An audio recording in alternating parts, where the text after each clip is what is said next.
Test series को लेकर doubts तो बहुत सारे हैं, ऑफलाइन दें ऑनलाइन दें, कौन सी कोचिंग की दें। नीट की जर्नी में मैंने टेस्ट सीरीज तो बहुत सारी दी हैं, लेकिन जो सबसे बेस्ट टेस्ट सीरीज मुझे लगी ना, वो जो टेस्ट है वो आपकी प्रिपरेशन का बहुत इंपॉर्टेंट पार्ट है। बट टेस्ट को परफेक्टली कैसे यूज करें, आकाश के जो सबसे बेस्ट टेस्ट मुझे लगे ना, that is intensive test series. Reason क्या है? Hello everyone. तो ये तो आप सभी जानते हैं कि आपकी नीट की प्रेपरेशन के लिए जो टेस्ट सीरीज है, टेस्ट देना है, वो बहुत इंपॉर्टेंट पार्ट है। लेकिन कई बच्चे क्या करते हैं कि आप थ्योरी पढ़ते रहते हैं और टेस्ट वो देते नहीं है। टेस्ट से डर लगता है कि अगर मार्क्स कमाएंगे तो क्या करना है, लेकिन टेस्ट से डरना नहीं है, क्योंकि टेस्ट आपकी प्रिपरेशन का एक बहुत इंपॉर्टेंट पार्ट है। अच्छा, अब लेकिन टेस्ट सीरीज को लेकर कई सारे डाउट्स भी आते हैं कि कौन से टेस्ट देना है, कौन से इंस्टीट्यूट के टेस्ट देना है, ऑनलाइन देना है, ऑफलाइन देना है, किस समय पर देना है। तो वो सभी आज की वीडियो में क्लियर करेंगे। तो इन सभी डाउट्स को मैं क्लियर करूंगा दो वीडियोस में। एक तो आज की वीडियो जिसमें मैं बताऊंगा कि कौन सी टेस्ट सीरीज मुझे सबसे बेस्ट लगी और उनके कुछ पेपर्स भी दिखाऊंगा। तो सबसे पहले तो ये बात करते हैं कि मुझे सबसे बेस्ट टेस्ट सीरीज कौन सी लगी। तो मेरी जो ये नीट की जर्नी है, इसमें मैंने कई सारे टेस्ट पेपर्स दिए। मैंने सबसे पहले नीट प्रेप का टेस्ट दिए। जब मैं 11th-12th में था तो उस समय पर मैंने नीट प्रेप के टेस्ट दिए थे। टेस्ट पेपर अच्छे थे, उनका डिफिकल्टी लेवल तो बहुत ही ज़्यादा था। मतलब उसमें अगर आप 400-500 मार्क्स भी स्कोर कर रहे हो तो इट मीन्स कि आप एक बहुत अच्छे प्रेपरेशन लेवल पर हो, राइट। तो नीट प्रेप के टेस्ट दिए मैंने फिजिक्स वाला के दिए फिर अपने फर्स्ट ड्रॉप में। एंड फिजिक्स वाला के पेपर्स जो थे वो मतलब एक, आप कह सकते हो, नीट लेवल के मिड रेंज पेपर्स थे और मतलब एज सच उसमें कोई डिफिकल्टी लगती नहीं थी। एंड जो सेकंड ड्रॉप था मेरा इस साल, उस साल मैंने, आपको पता ही है कि मैं आकाश इंस्टीट्यूट में था, तो मैंने सारे पेपर आकाश के दिए। और इस साल मैंने कुछ एलएन के भी पेपर दिए थे, तो वो पेपर मैंने ऑनलाइन डाउनलोड करके, तो 3-4 पेपर एलएन के भी दिए थे इस बार। तो एलएन के पेपर में भी फिजिक्स का तो डिफिकल्टी लेवल अच्छा खासा होता था। अब बात करूं अगर मैं इनको कि चारों को उनकी डिफिकल्टी लेवल के बेसिस पर, तो सबसे ज्यादा डिफिकल्ट आपके नीट प्रेप के पेपर है, देन एलएन के papers, then Aakash and then physics वाला। अब इन चारों में ही जो सबसे बेस्ट टेस्ट सीरीज मुझे लगी वो थी आकाश की। तो अब बात करते हैं कि कौन कौन से पेपर आकाश में आपको देखने को मिलेंगे और सबसे इंपॉर्टेंट कि उनका क्या रिलेवेंस होगा। अब एक पेपर है वो टेस्टिंग के लिए है, बट वो क्या चीज टेस्ट कर रहा है, वो अलग अलग पेपर की अपनी अलग अलग स्पेसिफिकेशंस होती थी। जो AITS होता था यहाँ पर, फोर्टनाइट होता था, तो उनका सबका अपना अलग अलग गोल होता था। तो इस वीडियो में मैं वही बताऊंगा कि कौन कौन से पेपर होता था और हर एक पेपर का अपना क्या स्पेसिफिकेशन था, वो क्या चीज आपको इंप्रूव, मतलब वो किस चीज में आपका इंप्रूवमेंट करवा सकता था, वो बात करेंगे। तो सबसे पहला तो है फोर्टनाइट पेपर। जैसे अगर आप देख सकते हैं, अगर आपको कैमरे में दिख रहा हो, यहाँ पर लिखा हुआ है फोर्टनाइट टेस्ट सीरीज, शायद फोकस नहीं कर रहा है but still fortnight test series. तो इसमें आप देख सकते हो कि कुछ ही चैप्टर्स हैं, मतलब यहाँ पर फिजिक्स, केमिस्ट्री, बायोलॉजी, ये सब है लिखे हुए हैं और उसमें कौन कौन से चैप्टर्स आ रहे हैं। तो हर एक उसमें मतलब ये 2 या 3 चैप्टर्स इसमें आया करते थे। और इसके डिफिकल्टी लेवल की बात करूं तो यस, ये मतलब बहुत ज़्यादा डिफिकल्ट नहीं था और बहुत ईजी नहीं था। मतलब अगर आपके कॉन्सेप्ट्स क्लियर हैं बिल्कुल अच्छे से, एक तो क्योंकि इसमें कम चैप्टर्स हुआ करते थे, तो आप इसमें इजीली 680 690 स्कोर कर लोगे। और मेरा यही स्कोर इसमें रहा करता था कि 680 अबव ही रहा करता था। इसमें 670 680 690 ये स्कोर मेरा फोर्टनाइट में आया करता था। क्वेश्चंस की अगर इसकी बात करें तो बिल्कुल मतलब नीट के लेवल के ही थे। एक आध क्वेश्चन इसमें डिफिकल्ट हुआ करता था और एक आध क्वेश्चन कभी कभी आउट ऑफ NCERT भी आ जाया करता था। बट स्टिल पेपर ये काफी इजी हुआ करता था, क्योंकि एक तो सिलेबस कम आता था इसमें, है ना, तो आप इजीली अच्छे से रिवाइज कर सकते थे। तो एज सच कोई डिफिकल्टी नहीं होती थी। एंड इसका मेन गोल क्या होता था, तो जब आपके फोर्टनाइट, मतलब कि लगभग हर 14 दिन 15 दिन में ये पेपर हमारा हुआ करता था, मतलब महीने में ये 2 हुआ करते थे। इसका गोल होता था कि जो भी आपने उन 15 दिनों में पढ़ा है, ठीक है, तो क्या होता था कि ये चैप्टर्स हैं, तो टीचर्स के पास ये गोल होता था कि भाई इन चैप्टर्स को कंप्लीट करना है इन 15 दिनों में। तो 15 दिनों में टीचर्स ने चैप्टर कंप्लीट कर दिया 2-3 दिन पहले, फिर हम रिवीजन करते थे एंड फाइनली फिर ये पेपर जो है वो इजी लगता था काफी। मतलब ये पेपर ऐसा था कि अगर आपके कॉन्सेप्ट्स क्लियर है और आपने अच्छे से रिवाइज कर रखा है तो आप इसमें इजीली स्कोर करोगे। देन इसके बाद हमारा नेक्स्ट पेपर है NCERT रिविजन टेस्ट। आप देख सकते हो NCERT रिविजन टेस्ट, और इसका सिलेबस भी क्या होता था, इसका सिलेबस भी कम ही आता था, आप देख सकते हो, है ना। तो इसमें भी हर एक सब्जेक्ट से लगभग 2 या 3 चैप्टर हुआ करते। अब जैसे कि इसका नाम सजेस्ट कर रहा है NCERT रिवीजन टेस्ट, तो ये पेपर जो हुआ करता था कंप्लीटली NCERT बेस्ड था, बिल्कुल इजी पेपर होता था, ठीक है। इसमें मेरे 690 अबव ही आते थे। एक पेपर में तो 711 आए थे, which is my highest score, तो वो इसी में आए थे। हाईएस्ट स्कोर जो था मेरा वो इसी में था। तो ये पेपर जो था वो बिल्कुल NCERT बेस्ड था, कोई भी डिफिकल्ट क्वेश्चन नहीं आते थे, मतलब बिल्कुल फॉर्मूला बेस्ड है ना, एक आध क्वेश्चन डिफिकल्ट हो गया। और इसका इंपॉर्टेंट पार्ट ये था कि ये जो थ्योरी क्वेश्चन होते हैं ना, खासकर फिजिक्स में, जिस पर मैंने एक शॉर्ट्स भी बना रखी है कि आप कैसे उनको प्रिपेयर करोगे, तो वो क्वेश्चन थ्योरेटिकल क्वेश्चन इसमें ज्यादा हुआ करते थे। मतलब ये बेसिकली ये है कि आप एनसीईआरटी आपके कितने अच्छे लेवल पर है, तो वो चीज को ये चेक करता था। तो पेपर बिल्कुल इजी लेवल के होते थे। आप क्वेश्चंस भी देख सकते हो, है ना, बिल्कुल वन लाइनर क्वेश्चन है, बिल्कुल आपको फॉर्मूला पता है, आपने सिंपली टिक कर दिया। मतलब ये पेपर लगभग 2 या 2.5 घंटे में कंप्लीट हो जाया करता था। सेम अगर मैं बायोलॉजी की बात करूं तो ये देखिए, कोई ऐसा सच बहुत डिफिकल्टी नहीं है। हाँ, ये चीज़ है कि इसमें कवर हर चीज़ होती थी, जैसे डायग्राम बेस्ड क्वेश्चन भी आ गया, है ना, ये वन लाइनर क्वेश्चन भी आ गया, मैच द फॉलोइंग भी इसमें हुआ करते थे। तो अलग अलग तरीके के क्वेश्चन हुआ करते थे इसमें, बट स्टिल पेपर का लेवल बहुत ईजी था। मतलब ईजिएस्ट पेपर आकाश में अगर था तो ये एनसीईआरटी रिवीजन टेस्ट ही था। नेक्स्ट पेपर की अगर हम बात करें, देन हमारा नेक्स्ट पेपर है एनबीटीएस, जिसके बारे में मैंने बताया था।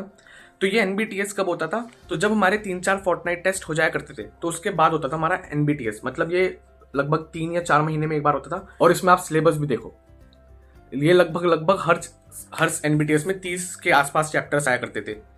तो इसका मेन मोटिव क्या था, 30 चैप्टर ही हैं इसमें लगभग।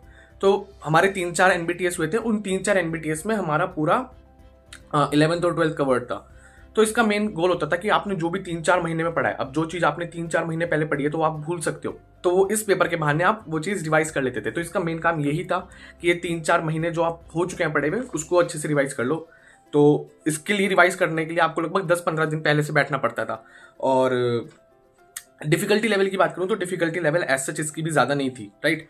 तो आप ये कह सकते हो कि जो फोर्टनाइट टेस्ट होते थे उससे ये इजी था, और जो ये था ना एनआरटी एनसीईआरटी रिवीजन टेस्ट, उससे थोड़ा डिफिकल्ट था। बट स्टिल इसमें भी मेरा स्कोर जो है वो 680 के आसपास ही रहता था, 660 से लेकर 680 तक, राइट। तो एज सच कोई डिफिकल्ट पेपर ये नहीं था, अगर आपके कॉन्सेप्ट क्लियर है और आपने अच्छे से रिवाइज कर लिया है। ये मेन पेपर, इसमें दिक्कत कहां पर आती थी, रिवीजन में। अगर आपने रिवीजन नहीं कर रखा तो आप इजी क्वेश्चन भी गलत कर दोगे। अदरवाइज 95% क्वेश्चन इसमें इजी हुआ करते थे, एक आध क्वेश्चन डिफिकल्ट होता था, और एनसीईआरटी से बाहर इसमें नहीं आता था।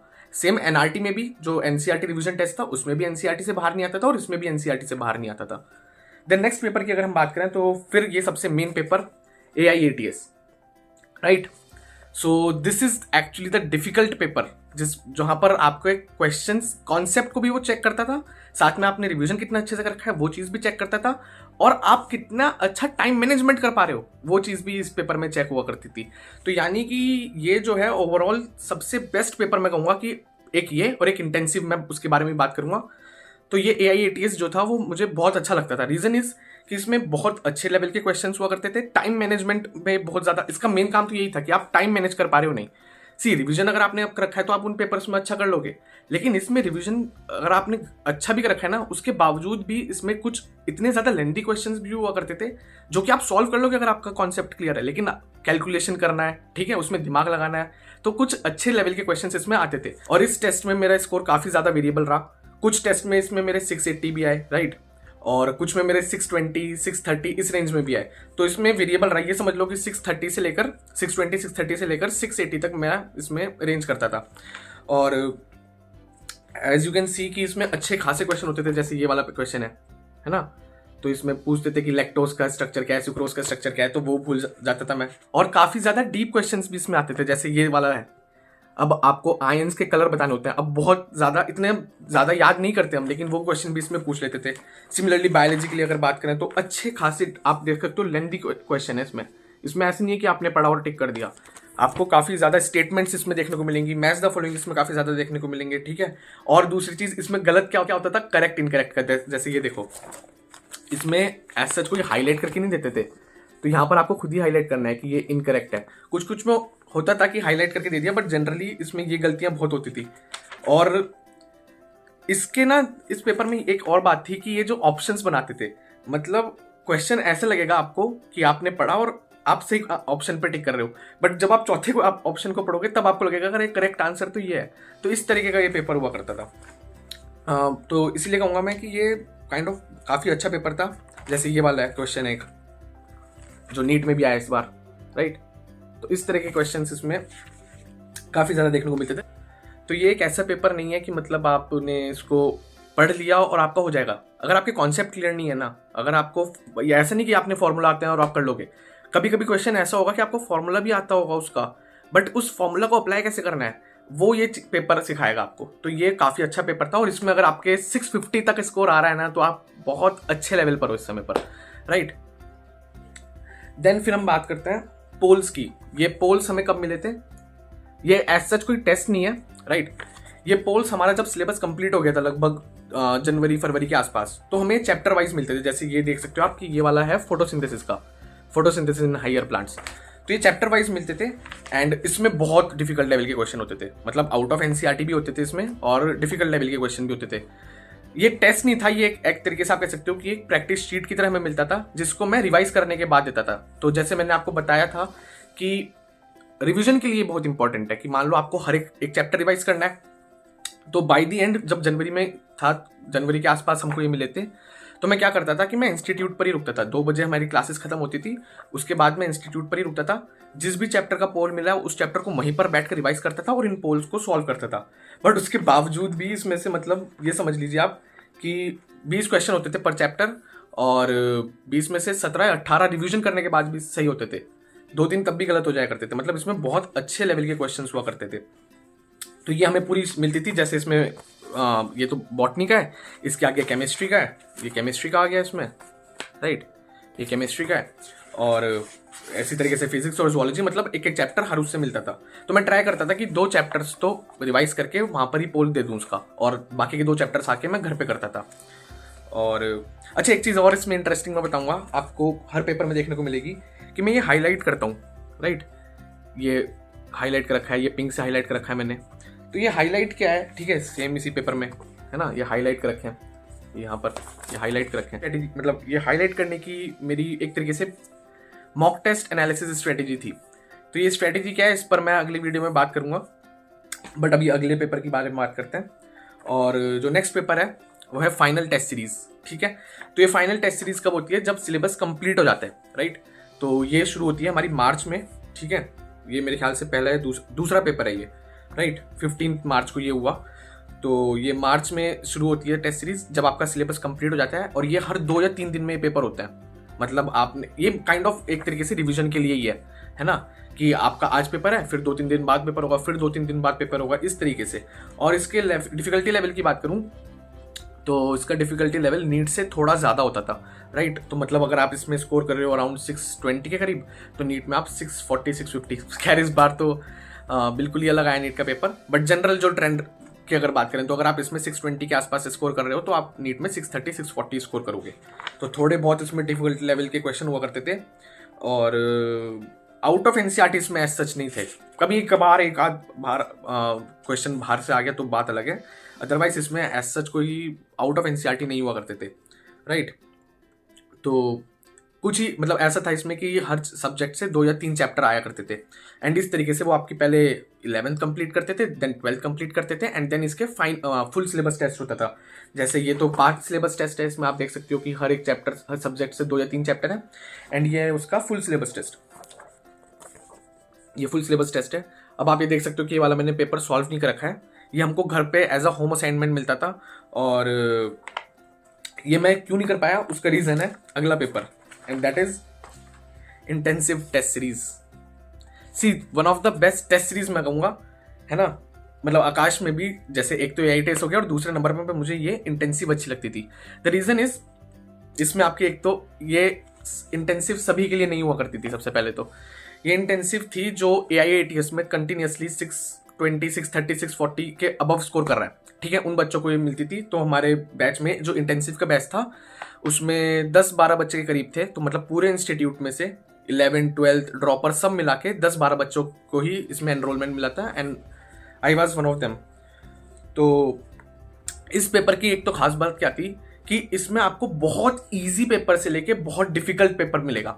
अब जैसे मैंने बताया कि जो मेरा हाईएस्ट स्कोर रहा 711 एनआरटी में, जो मेरा लोएस्ट स्कोर रहा ना वो इंटेंसिव में रहा। इसका एक टेस्ट था रिडेम्पशन टेस्ट नाम से, एंड वो बहुत ही ज़्यादा डिफिकल्ट टाइम कंज्यूमिंग पेपर था, जिसमें मेरा स्कोर आया था अराउंड 546 के करीब। तो वो लोएस्ट स्कोर था मेरा इस पूरे साल में। तो ये इंटेंसिव की जैसे मैंने बताया कि खास बात ये थी कि इसमें बहुत इजी से लेकर बहुत डिफिकल्ट पेपर भी आते थे।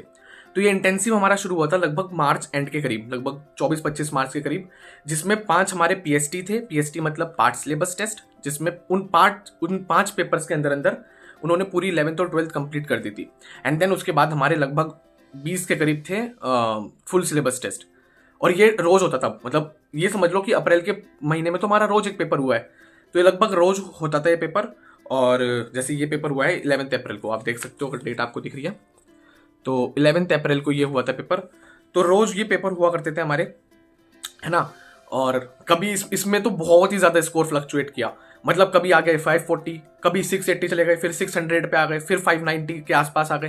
तो इसमें तो बहुत ज्यादा फ्लक्चुएशंस होती थी। मतलब ऐसा होता था कि आज मान लो पेपर दिया, आज 680 आ गए, अगले दिन 540 50 के आसपास आ जाएंगे। तो इसमें बहुत ज्यादा फ्लक्चुएशंस हुआ करती थी इस पेपर में।